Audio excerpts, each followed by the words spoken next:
В Сухуми стартовала уникальная образовательная программа «Хаба» – лаборатория креативного предпринимательства. Ее главная цель – помочь начинающим бизнесменам выйти из зоны самозанятости, упаковать свой продукт и запустить мощные продажи. Вы сегодня от идеи, от позиционирования, от креативных разных идей пришли в конце в проекта к готовой бизнес-модели. Готовой бизнес-модели, которая может быть монетизирована. У творческих и креативных предпринимателей есть особенность.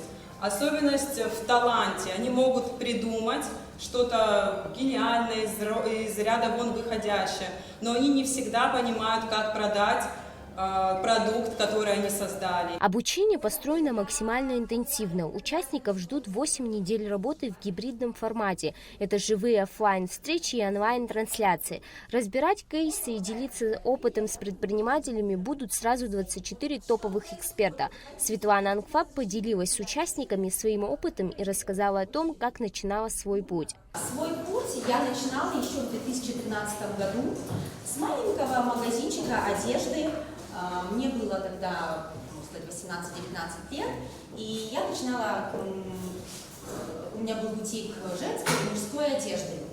И получается, что вот эта юная девочка всегда хотела идти к масштабу, масштабироваться и придумывать что-то новенькое, интересное. Тогда мы начали развивать только соцсети, появился Инстаграм, и нужно было сделать свой ник в Инсте. Но, соответственно, там были разные пользователи уже заняты, и как-то я вела Света Космо, а мой магазин назывался на тот момент Космо, и меня Инстаграм зарегистрировал. И тем самым началось продвижение имени Света Космо в соцсетях.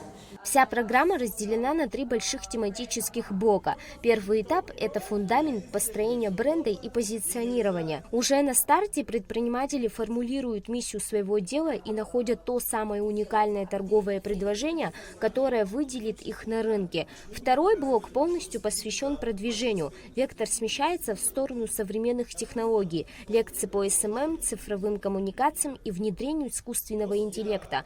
Здесь участников учат автоматизировать процессы, настраивать воронки продаж и прописывать работающие скрипты для общения с клиентами. Заключительный шаг – масштабирование и аналитика. Чтобы вас знали.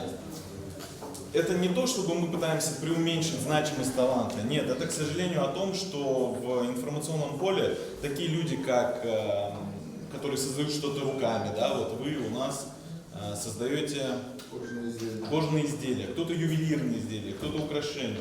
Вот. Это про то, что надо развивать свой бренд, чтобы о нем знали и говорили.